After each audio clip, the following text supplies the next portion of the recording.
as Swindon had to settle for a point. It was their second draw in 4 days. 5 minutes in the second half, Kevin Horlock's telling pass sent Steve Finney racing away, and he beat Blackpool's keeper Steve Banks for his 10th goal of the season. Swindon badly missed their player-manager Steve McMahon out with an ankle injury. They failed to kill off their visitors. Paul Bowden brought down Marvin Bryan to concede a penalty. James Quinn put away the spot kick. Nevertheless, Swindon are still 6 points clear of their promotion rivals. Crewe made a disastrous start at Millmore, behind in 3 minutes. Steve McCauley was at fault. He made a mess of this attempted clearance. Shaun hammered in his 13th of the season. The equaliser wasn't long coming. 9 minutes later, Rob Savage was presented with a free header from Rob Edwards' centre, and Crewe were level.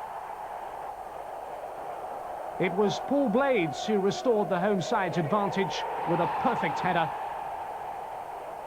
Steve McCauley then atoned for his costly error, which had gifted Rotherham the lead, with a late strike. It came 2 minutes from time and was enough to earn Crewe a point. Burnley suffered their first defeat. They started well enough. 4 minutes played when visiting keeper Darren Ward fumbled the ball at the feet of Kurt Nogan, and he wasn't about to miss.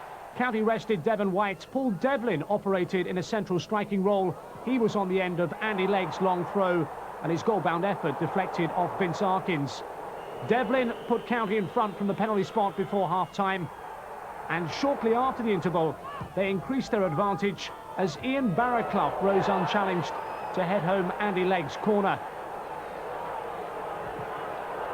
Andrew Cook kept Burnley in this high-scoring match with a neat finish to bring it back to 3-2. Devlin hadn't finished his afternoon's work as he restored their 2-goal lead. Burnley's offside trap failed to work. Devlin did the rest.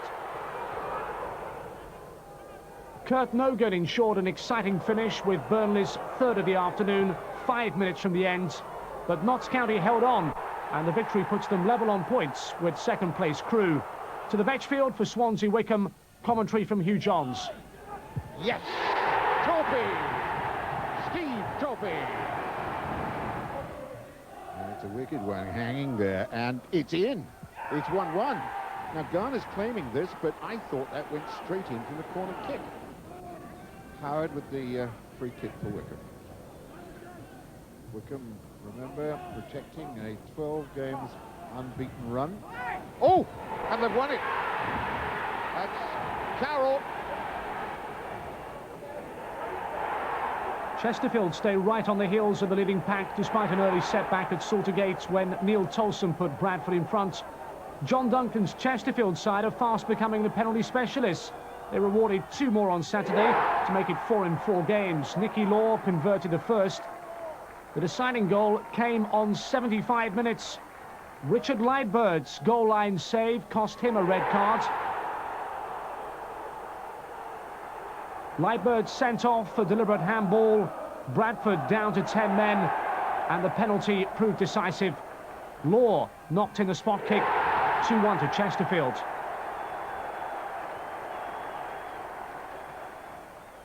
Bristol City's mini-revival came to an end at the Manor Ground, where Oxford registered their first win in 5 games. Mark Angel scoring at his second attempt. Angel, a former Sunderland trainee, had been rescued from soccer's scrap heap by the Oxford manager Dennis Smith. In injury time, Bobby Ford's perfectly weighted ball had the beating of the City defence, and substitute Matt Murphy finished off the move.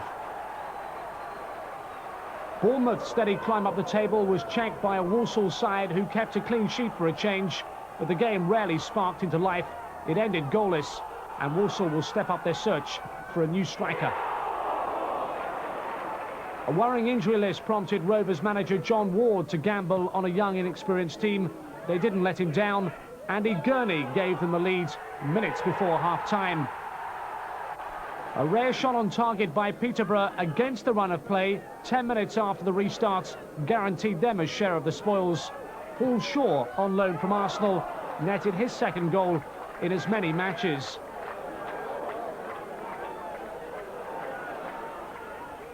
York's Cup heroics are a thing of the past. Their league form is cause for concern, just 1 place off the relegation zone.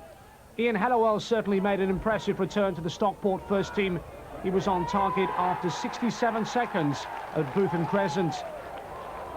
They'd only taken 3 points from their 5 previous games, but they looked a team determined to put matters right as Michael Oliver took full advantage of a hesitant York defence. York's Cup hero Paul Barnes was again their saviour with a well-taken penalty kick. And the comeback was complete when Barnes scored his second of the afternoon. He arrived unmarked at the far post to slide in the equaliser, and in the end, County were happy to hold on for a draw.